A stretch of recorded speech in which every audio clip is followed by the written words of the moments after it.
తాకట్లో ఉన్న మీ బంగారాన్ని విడిపించి ఆ రోజు ఆన్లైన్ రేటుకి కొంటాం. Sharma gold company. నమస్తే, మీరు చూస్తుండే సుమన్ టీవీ. నేను మీ కీర్తి. మాఘ అమావాస్య వస్తుంది కదా, మరి ఈ రోజు యొక్క విశిష్టత ప్రాముఖ్యత గురించి మనకు తెలియజేయడానికి ప్రముఖ ఆస్ట్రాలజర్ బ్రహ్మశ్రీ నందిమట్ల శ్రీహరి శర్మ గురుగారు ఉన్నారు. నమస్తే గురుగారు. వాగర్థావివ సంపృక్తో వాగర్థ ప్రతిపత్తయే జగతః పితరౌ వందే పార్వతీ పరమేశ్వరౌ. ఆదిత్యాయ చ సోమాయ మంగళాయ బుధాయ చ గురు శుక్ర శనిభ్యశ్చ రాహవే కేతవే నమః. శృంగేరి జగద్గురు పీఠాధిపతులకి, కంచి పీఠాధిపతులకి నమస్కారములు తెలియజేసుకుంటూ కార్యక్రమాన్ని ప్రారంభిద్దాం. గురుగారు, నిజానికి మీ పుణ్యమా అని ఈ మాఘమాసం అంతా దైవ కార్యక్రమాల్లో ఆధ్యాత్మిక చింతనతోనే గడిచిపోయింది. ముఖ్యంగా మాకైతే అసలు మాఘమాసం విశిష్టత గురించి మీ ద్వారానే 100కి 100% తెలుసుకొని ఈ రోజుల్ని సద్వినియోగం చేసుకొని జీవితంలో అంతో ఎంతో పుణ్యం సంపాదించుకున్నామా అనిపిస్తుంది. ఇక చివరిగా మాఘ అమావాస్య వచ్చేస్తుంది కదా, మరి ఈ రోజు అసలు ఏం చేయాలి, ఈ రోజుని ఎలా స్వస్తి పలకాలి ఆధ్యాత్మికంగా తెలియజేస్తారా? తప్పకుండా అమ్మా. ఇప్పటి వరకు మనం అనేక విషయాలు మాఘమాసం గురించి తెలుసుకున్నామంటే అది మన గొప్పతనం కాదు, ఆ పరమేశ్వరుని యొక్క సంకల్పము. పరమేశ్వరుడే ఆ వాక్కు రూపంలో మన ద్వారా ప్రపంచానికి తెలియచేయడం అనేటువంటిది జరిగిందమ్మా. కాబట్టి ఇందులో మనం నిమిత్త మాత్రమే, ఒక సమిధులుగానే మనం భావించుకోవాలి. ముఖ్యంగా ఇక మాఘమాసం అమావాస్య అనేటువంటిది ఉన్నది. ఈ మాఘమాసం యొక్క అమావాస్యకి ఇప్పుడు జరుగుతున్నటువంటి ప్రస్తుత పరిస్థితులకి ఒక లింక్ అనేటువంటిది ఉందమ్మా. అంటే కుంభమేళ ఇప్పుడు మనకు జరుగుతుంది కదా, అసలు ఈ కుంభమేళ జరగడానికి గల కారణమైనటువంటిదే ఈ మాఘమాస అమావాస్యకు సంబంధించి. అందుకనే ఇప్పుడు గ్రహాల స్థితిగతులు ఇవన్నీ మనం ఇప్పుడు వింటున్నామంటే, ఇప్పుడు ఈ కార్యక్రమం అంతా ఎవరైనా కానీ వింటే ఈ కుంభమేళాకి మాఘమాస్యకు ఉన్నటువంటి లింక్ ని అందరూ చాలా తెలుసుకోగలరు. ఇంత విశిష్టతన అందుకేనా ఇలాంటి సందర్భం వచ్చింది అని చెప్పి. ఏంటనంటే పూర్వము దేవతలందరూ కూడా ఇంద్రుడితో సహా విజయ గర్వంతో వచ్చినటువంటి మునీశ్వరులని చులకనగా చూసేవాళ్ళు. ఎవరిని చూసినా దూర్వాస మహాముని మెప్పించలేరు. ఆ దూర్వాస మహాముని కూడా దూషించేసరికి అప్పుడు కోపం పట్టలేక మీరందరూ కూడా కృషించిపోవుగాక అని చెప్పి శాపం ఇచ్చేసేసారు. ఆ తదనంతరం వాళ్ళందరూ బలహీనం అయిపోయారు.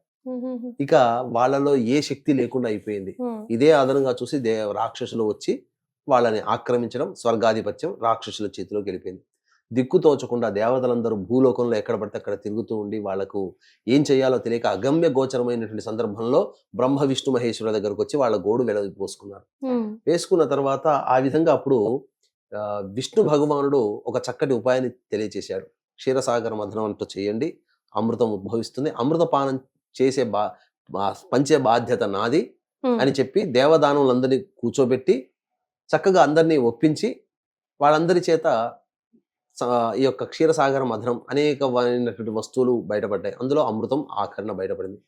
ఈ అమృతాన్ని మాకు కావాలని దేవతల రాక్షసులు బాధలు ఆడుకుంటుంటే ఇదే అదనుగా భావించి ఇంద్రుని కుమారుడు అయినటువంటి జయంతుడు తీసుకొని ఆకాశానికి ఎగిరిపోతాడు. ఇంద్రుడు కుమారుడు పట్టుకున్నాడు అమృత కలశాన్ని అని చెప్పేసి ఇక రాక్షసులందరూ ఒకవైపు, దేవతలందరూ ఒకవైపు పెనుగులాట సాగింది. ఆ కలశాన్ని పట్టుకున్నటువంటి జయంతుని దగ్గర ఆ పెనుగులాటలో 4 చుక్కలు, అమృతం చుక్కలు 4 ప్రదేశాలు, నాసిక్, ఉజ్జయిని, హరిద్వార్, ప్రయాగ.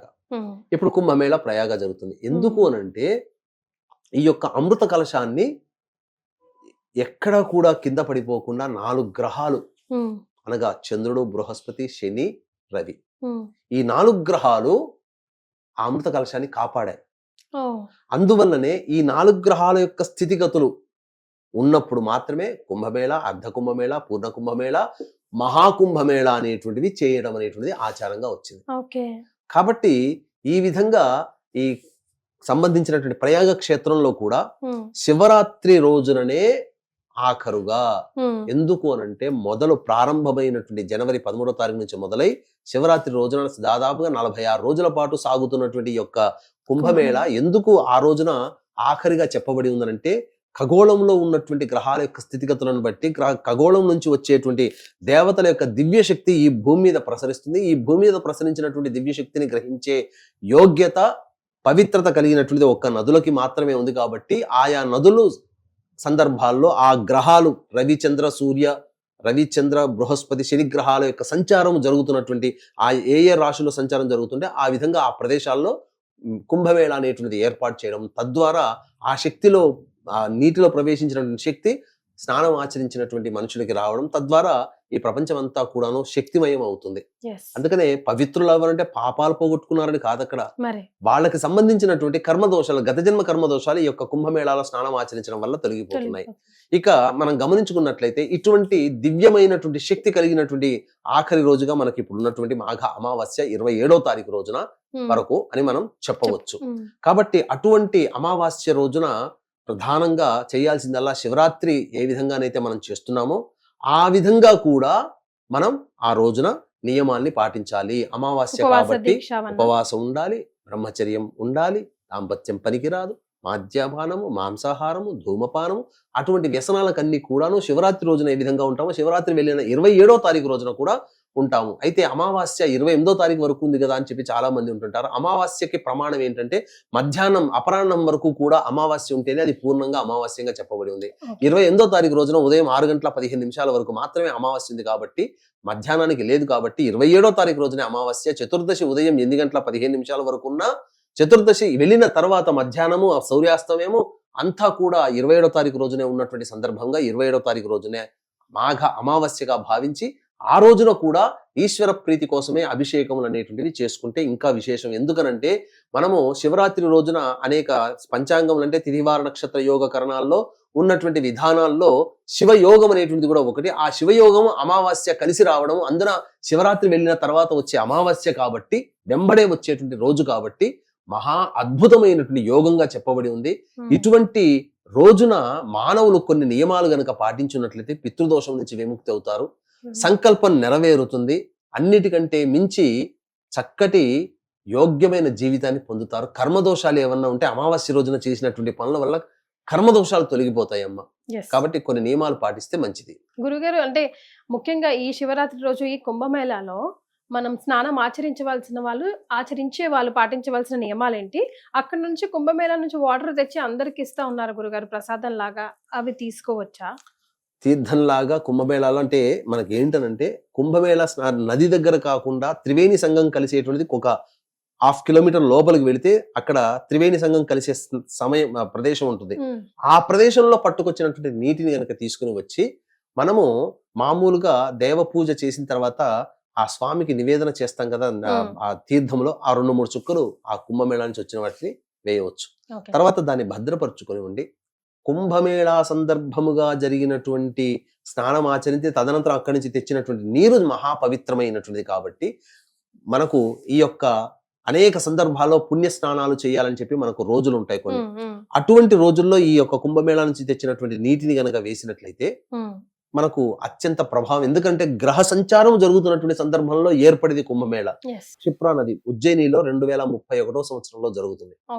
అప్పటి వరకు మనం వేచి చూడాలి.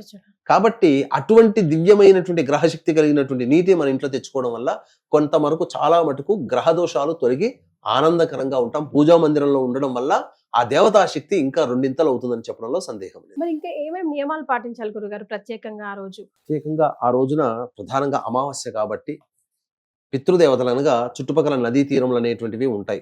కనీసం 50 కిలోమీటర్ల పర్యంతంలో ఉన్నటువంటి నదులు ఎవరైతే ఉంటారో ఆ చుట్టుపక్కల వాళ్ళందరూ కూడా ఆ రోజున నదీ తీరానికి వెళ్లి స్నానం ఆచరించి వెంబడే తిల తర్పణాలు పెద్దల కోసం చేసి వీలైతే పిండ ప్రదానం కార్యక్రమం కూడా చేయవచ్చు.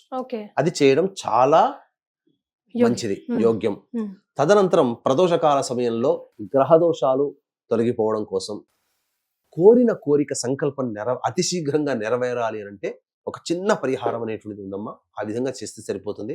వీక్షించేటువంటి ప్రేక్షకులకి గమనిక, ఈ యొక్క మహాశివరాత్రి సందర్భంగా జాతకరీత్యా కలుగు విద్య, వివాహ, ఉద్యోగ, దాంపత్య, సంతాన, అనారోగ్య సమస్యల నివారణకి సర్వదోష నివారణ పూజలు, హోమాలు, అలాగే గత జన్మ కర్మదోషాలు ఉంటే ఈ జన్మల్లో సమస్యలు అనేటివి బాధిస్తాయి కాబట్టి కర్మదోష నివారణ తిల హోమాలు, మరియు 2025వ సంవత్సరం మొత్తం అన్ని రాశుల వారికి శని ప్రభావం ఉంటుంది కాబట్టి శని దోష నివారణ పూజలు, హోమాలు అనేటివి పర్ హెడ్ 3,100 రూపాయలకి ఫిబ్రవరి 26 మరియు 28వ తేదీన జరిగేటువంటి హోమాలి కార్యక్రమాల్లో జరపబడతాయి. అలాగే శివరాత్రి రోజున రుద్రపారాయణాలు, అభిషేకాలు అనేటివి జరపబడతాయి. కావున ఈ యొక్క కార్యక్రమంలో సభ్యులుగా చేరేటువంటి వాళ్ళు కార్యక్రమ తదనంతరం కాంటాక్ట్ చేసి మీ గోతనామాలు నమోదు చేసుకోవచ్చు. ఈ యొక్క కార్యక్రమంలో పాల్గొనడం ద్వారా మీ యొక్క సంకల్పం ఆ విశ్వేశ్వరుని యొక్క అనుగ్రహంతో వచ్చే సంవత్సరం శివరాత్రి కల్లా నెరవేరుతుంది అని చెప్పడంలో ఏమాత్రం సందేహం లేదు. ఇక ఆ రోజున ప్రధానంగా గురుగారు మాఘ అమావాస్య రోజు మనం ఎలాంటి నియమాలు కానీ ఎలాంటి పూజలు కానీ విశేషంగా చేస్తే గనక రాబోయే ఉగాది లోపలే మా సంకల్పం నెరవేరిపోవాలి గురుగారు? ఎందుకు అని అంటేనమ్మా, ప్రధానంగా మాఘ అమావాస్య రోజున శివయోగం అనేటువంటిది రాత్రి 11:57 వరకు ఉంది. కాబట్టి శివయోగం ఉన్నటువంటి సందర్భంగా మనము ఆ శివయోగం ఉన్నప్పుడు తర్పణాది కార్యక్రమాలు, స్నానం ఆచరించి, నది లేని వాళ్ళు ఉంటారు, నదుల నుంచి తెచ్చుకున్నటువంటి నీటిని చుక్కలుగా వేసి స్నానం ఆచరించిన చాలమ్మ. ఆ విధంగా ఇంట్లోనైనా తర్పణాది కార్యక్రమాలు చేయవచ్చు. ఇక తదనంతరం సాయంకాలం ప్రదోష కాల సమయం, సూర్యాస్తమయం కంటే ముందే వెళ్ళి రావి చెట్టు చుట్టూ శివాయ నమః అంటూ 27 ప్రదక్షిణలు చేసి, ఆ రావి చెట్టు దగ్గర మీరు అంటే ఎవరైనా కానీ ఆవు నేతితో దీపారాధన చేసి 5 రకాల స్వీట్లు నైవేద్యంగా పెట్టి వచ్చినట్లయితే, వెనక్కి తిరిగి చూడకుండా ఇంటికి వచ్చినట్లయితే సంకల్పం అతి శీఘ్రంగా నెరవేరుతుంది.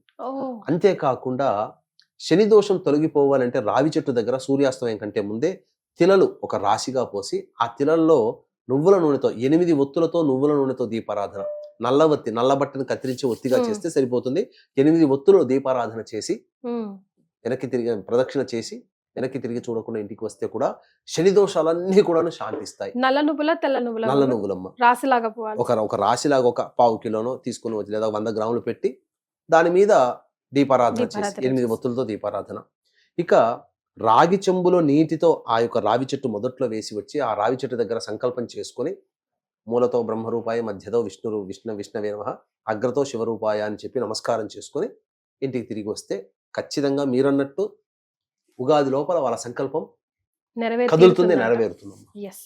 సో గురుగారు చెప్పింది విన్నారు కదా, చాలా చిన్నది, ఎవరైనా చేసుకోవచ్చు, చిన్న పిల్లల నుంచి పెద్దవాళ్ళ వరకు. డెఫినెట్ గా ఈ రోజుని సద్వినియోగం చేసుకొని మనం అందరం ఉద్ధరించబడాలని మనస్ఫూర్తిగా కోరుకుంటుంది సుమన్ టీవీ. చాలా సంతోషం గురుగారు, ధన్యవాదాలు. సర్వం శ్రీ ఉమామహేశ్వర పరబ్రహ్మార్పణమస్తు.